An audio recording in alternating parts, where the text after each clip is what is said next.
Hola, soy Atilio Borón y quería conversar con ustedes, agradeciendo desde ya la invitación que me han hecho tan amablemente, sobre las nuevas características del sistema internacional y el impacto que puede tener sobre diversas manifestaciones de la cultura.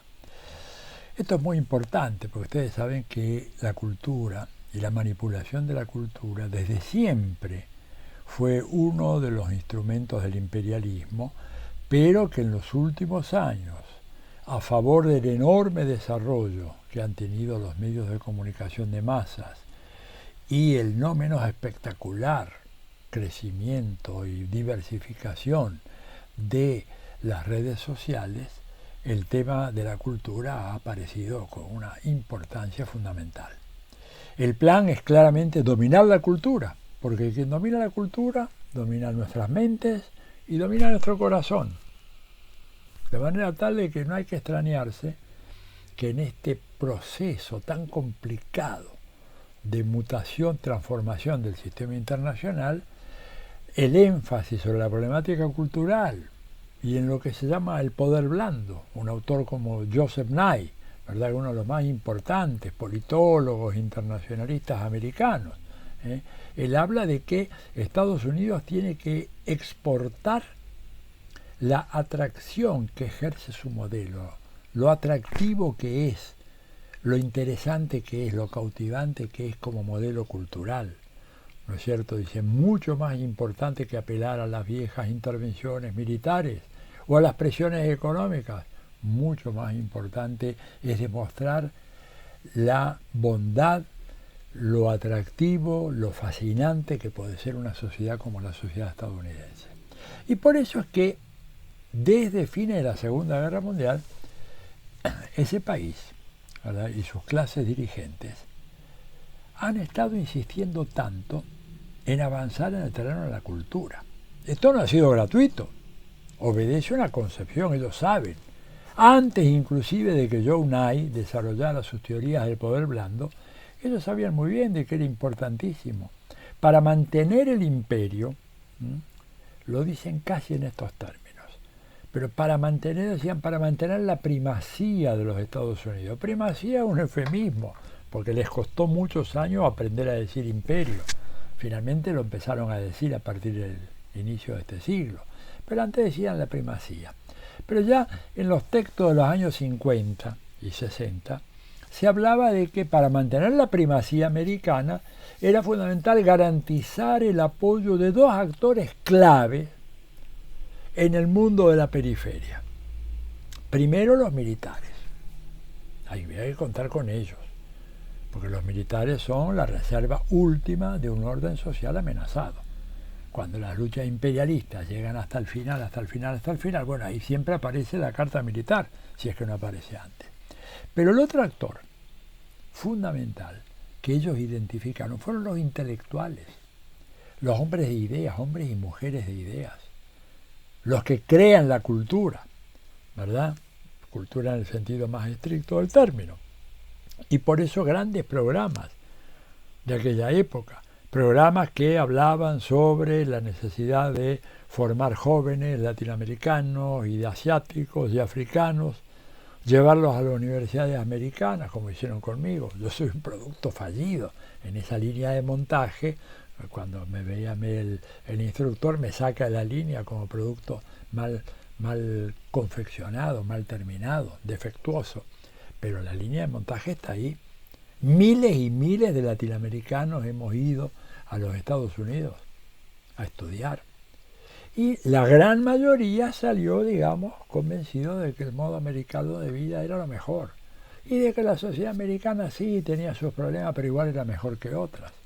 O sea, lograron hacer avanzar una mentalidad colonial profundamente arraigada en distintas capas de la población. Y esta preocupación se torna mucho más grande todavía en la época actual, porque como está en el anuncio de la clase, estamos en medio de un proceso dramático de transición en el sistema internacional. Esto comenzó hace allá unos años.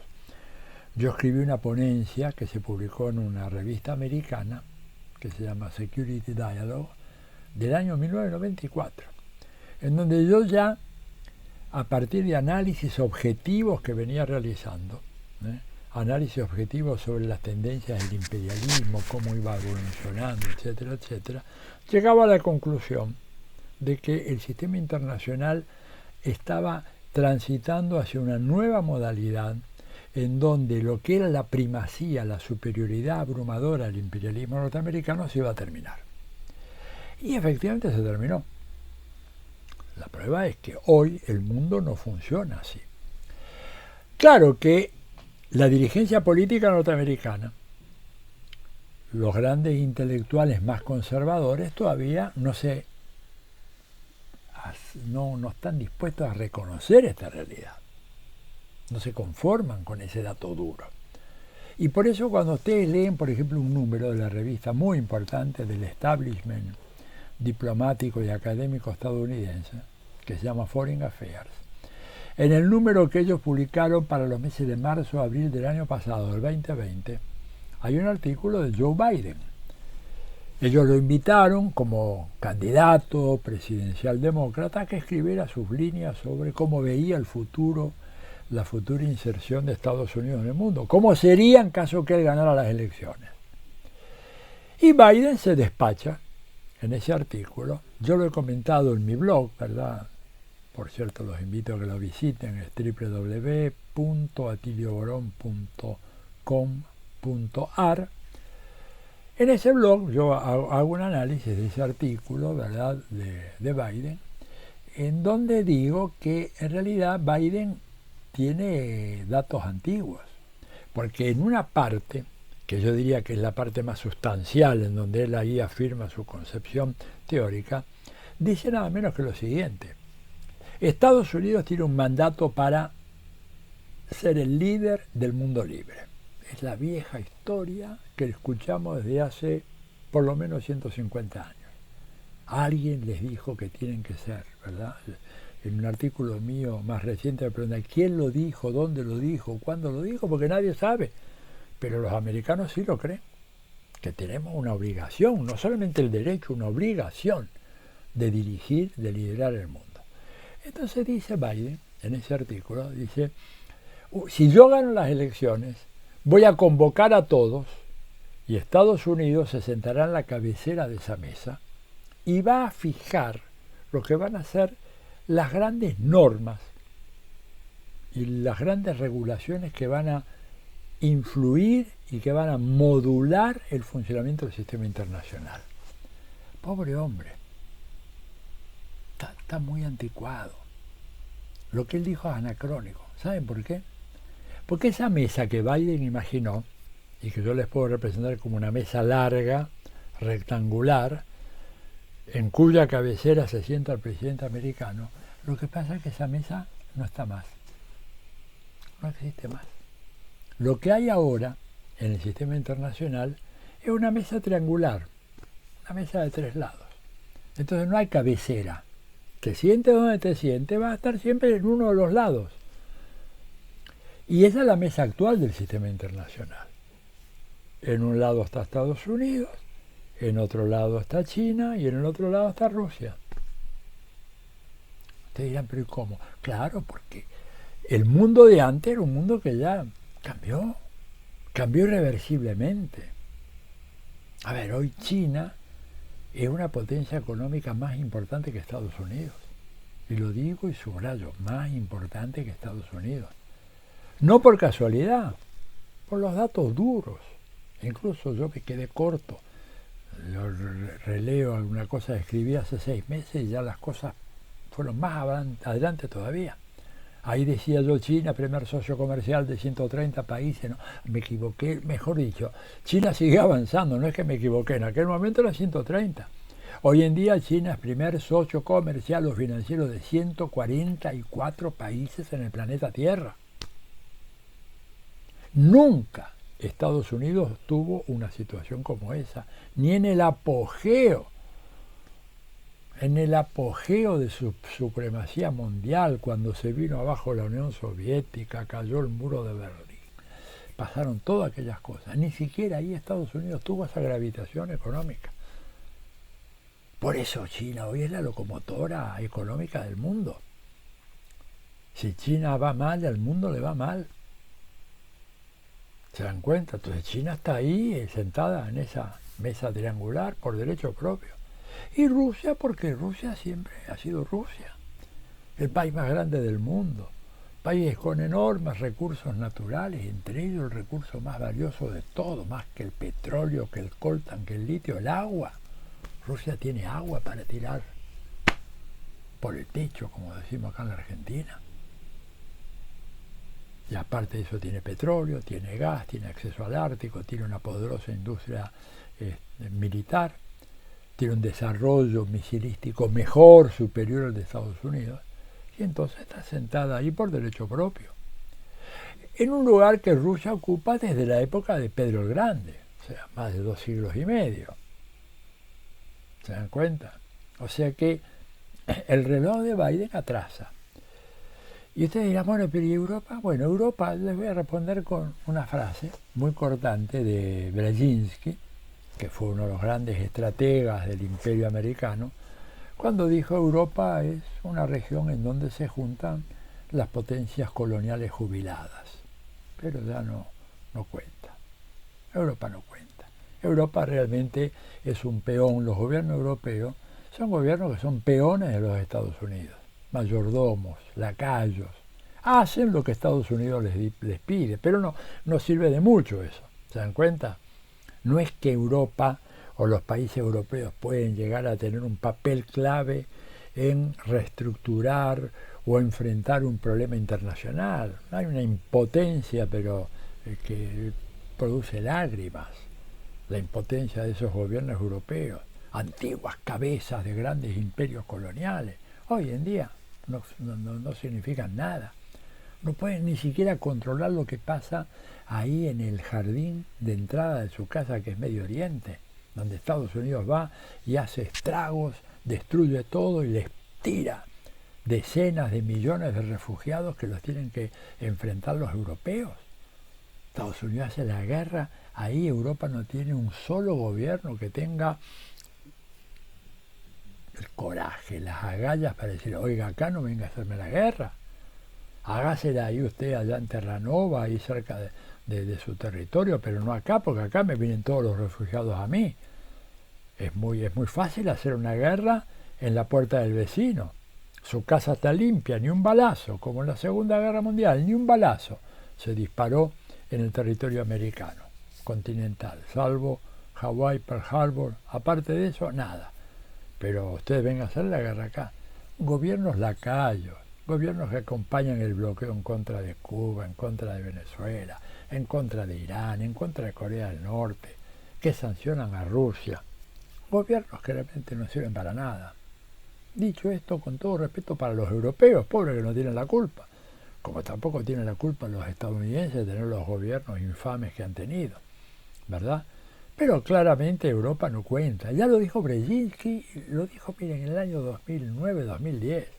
El hombre murió después, ya en el 2017, creo, 2018. Pero tiene razón. Europa no cuenta y Japón tampoco cuenta. Japón, digamos, debido a la presión de Obama, nada menos, acabó con una cláusula constitucional que prohibía la salida de las tropas japonesas del territorio japonés, porque no querían que se produjera la catástrofe de la Segunda Guerra Mundial y las 2 bombas atómicas. Y Obama presionó y finalmente los japoneses cedieron. Abolieron esa cláusula constitucional y ahora las tropas japonesas pueden salir a cualquier lugar del mundo. ¿Para qué? ¿Para qué? No se sabe, porque no tienen ninguna eficacia.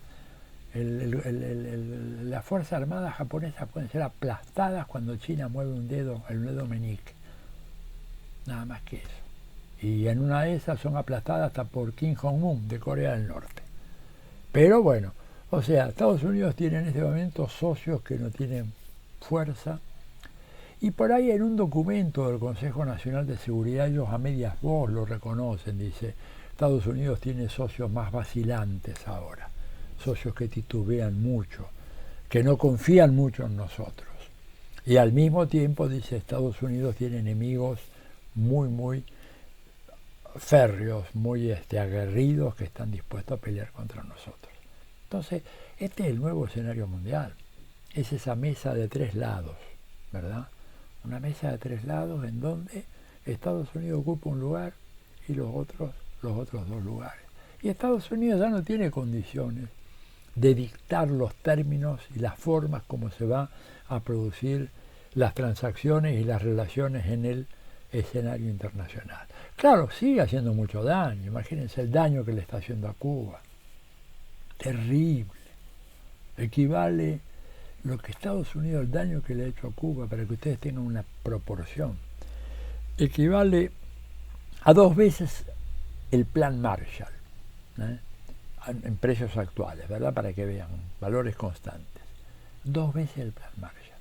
Con un plan Marshall se reconstruyó toda Europa. Y Cuba anda cargando una mochila con 2 planes Marshall en contra. Es el costo brutal del bloqueo que tiene. Y a pesar de eso, la revolución cubana sigue. Claro, podría estar muchísimo mejor Cuba sin esto. Pero pese a eso, en muchos indicadores, sobre todo en salud o educación, Cuba está a la cabeza. No solamente los países latinoamericanos. En ciertos rubros, por ejemplo, atención médica para temas de nacimientos, neonatalidad y todo lo demás, Cuba está a la cabeza. Inclusive está mejor que Estados Unidos, con indicadores mucho mejores que los de Estados Unidos. Tasa de mortalidad infantil de menores de 1 año o de chicos que nacen con problemas, muy superior la performance de Cuba, bloqueada y todo, que es la que tiene Estados Unidos. Entonces, digamos, Estados Unidos puede seguir haciendo mucho daño, pero ya no puede hacer como antes. No tiene condiciones. Es un perro que ladra, pero no puede morder mucho. Claro, hace daño.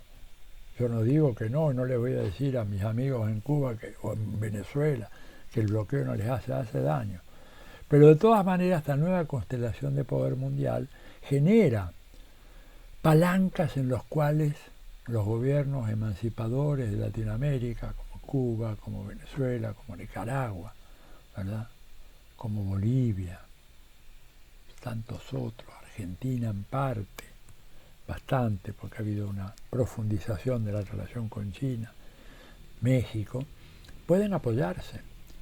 Y al mismo tiempo hay un efecto disuasivo, hay un veto implícito, que ni Rusia ni China van a quedarse de brazos cruzados frente a una militarización completa de las relaciones en el hemisferio occidental. O sea, si Estados Unidos en algún momento jugó con la idea de una invasión de fuerzas propias, que se yo, a Venezuela o a Cuba, y esto ya es un tema, no digo que no lo piensen, lo pueden pensar, pero su factibilidad es muchísimo menor que la que era en el pasado.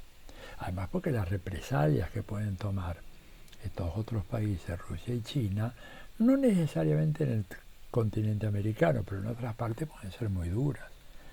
Entonces, ahora, ¿por qué está este nuevo equilibrio tan complicado? Porque China no solamente económicamente avanzó, sino porque China le sacó una ventaja considerable a Estados Unidos en las modernas industrias relacionadas con la informática. O sea, la telefonía 5G y 6G está mucho más avanzada en China que en Estados Unidos. Todo lo que tenga que ver con inteligencia artificial está mucho más avanzado en China que en Estados Unidos. Patentes de alta tecnología, hay muchas más patentes de alta tecnología registradas en los últimos años en China que en Estados Unidos. Y esto lo dijo el expresidente Jimmy Carter hace 2 o 3 años. En uno de las... Ustedes saben que él es un hombre muy religioso, da un sermón a una iglesia, creo que es bautista, en el estado de Georgia, en Plains. Es un pequeño pueblo, no es Atlanta, es un pequeño pueblo, creo que es Plains el pueblo, ¿verdad? Y en donde él habló ese domingo y dijo que la razón por la cual hemos caído en desventaja con relación a China es muy simple, dice. Piensen la historia de los Estados Unidos. casi 250 años de vida independiente, de los cuales solo 19 años estuvimos sin librar guerras.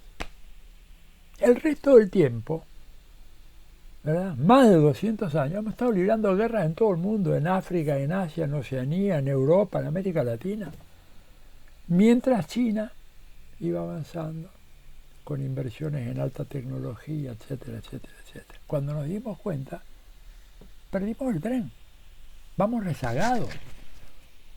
Él dice, esta es la razón, no porque los americanos seamos imbéciles, la razón es porque nuestros gobernantes, nuestros gobiernos se han desangrado en guerras exteriores, de las cuales él no pudo, ni siquiera él, que era consciente de eso, deshacerse por la presión enorme en la industria militar, el complejo militar industrial, los militares. Digo, ahí hay un entramado de negocios turbios que le ató las manos a un tipo razonablemente abierto, como Carter. Esto quiere decir entonces que la situación, digamos, de Estados Unidos está muy desmejorada. Y en el último discurso que hizo Biden sobre los 100 días de su gestión, que también mereció una nota mía que salió en página 2 este domingo, que está en mi blog, la pueden ver, ¿no es cierto? Biden reciclando a Roosevelt, creo que se llama la nota. Biden ahí ya tiene un baño de realidad. El Biden de hace un año que hablaba de sentarse en la cabecera de la mesa y decirle vos haces esto, vos haces esto, y ahora bajó las revoluciones. Biden dice, estamos a la saga de China en materia de inteligencia artificial y de las nuevas tecnologías. Ahora lo dice él en el Congreso. ¿Se dan cuenta?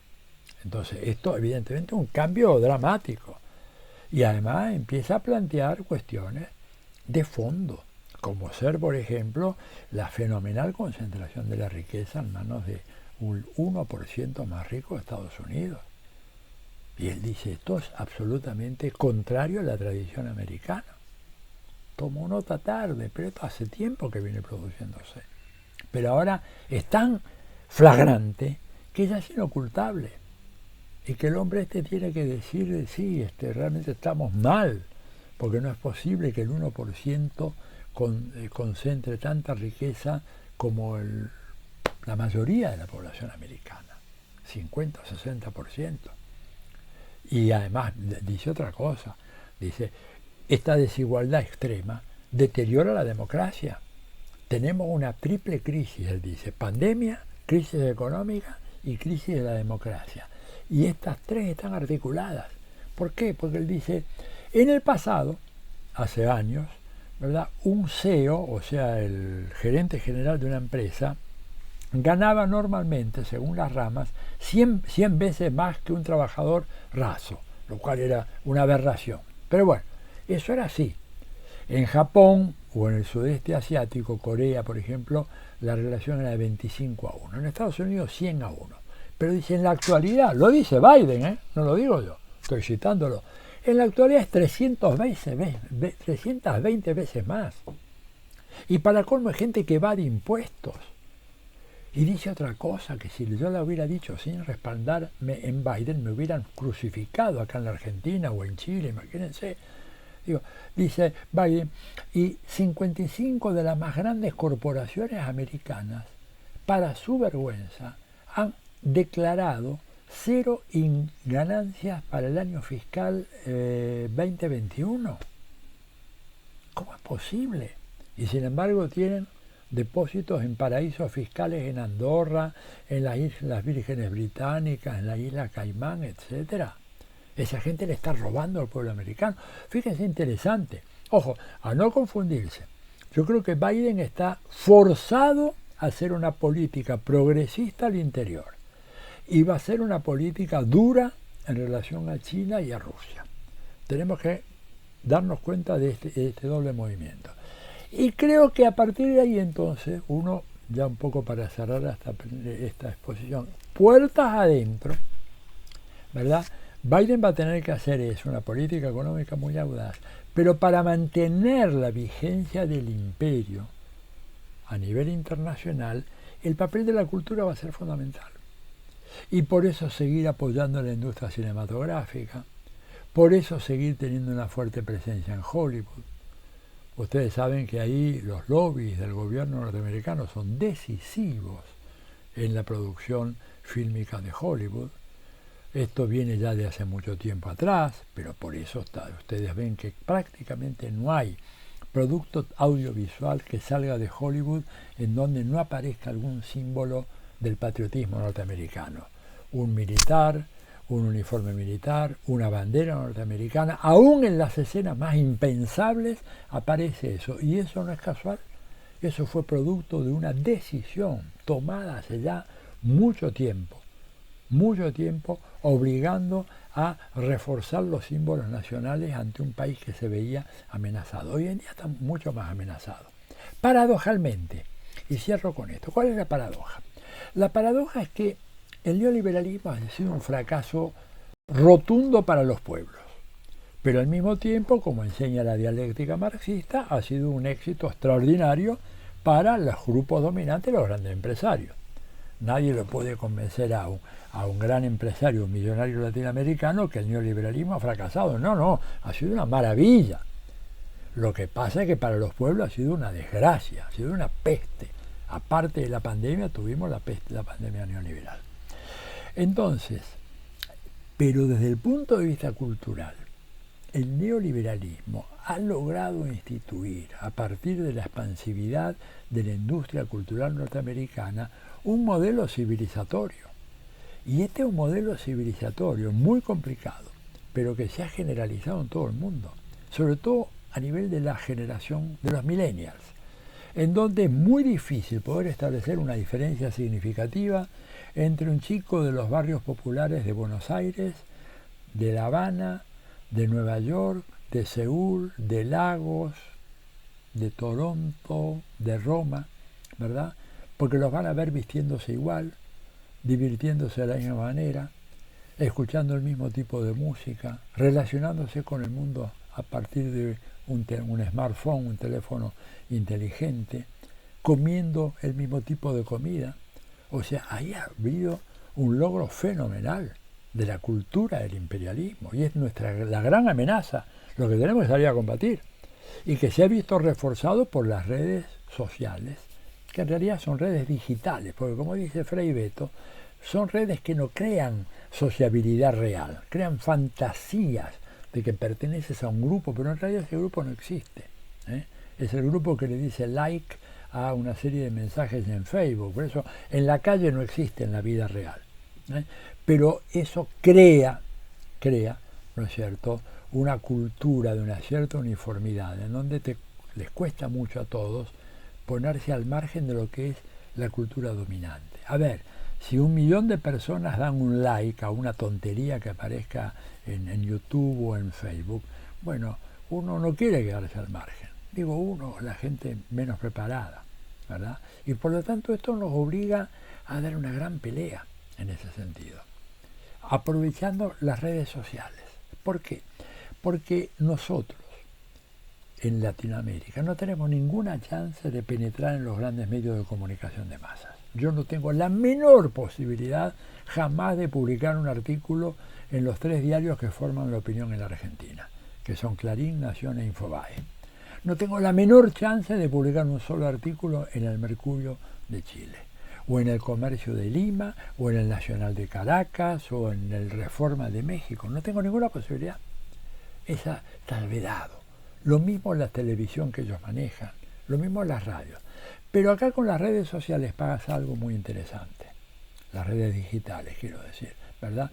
Es un territorio que si bien está controlado por ellos, porque, por ejemplo, cuando a mí se me va la mano una crítica como se me fue a Hillary Clinton, me sacaron de Facebook, como en el fútbol, tarjeta amarilla, tuve que salir durante una semana de Facebook y no hubo protesta que valiera.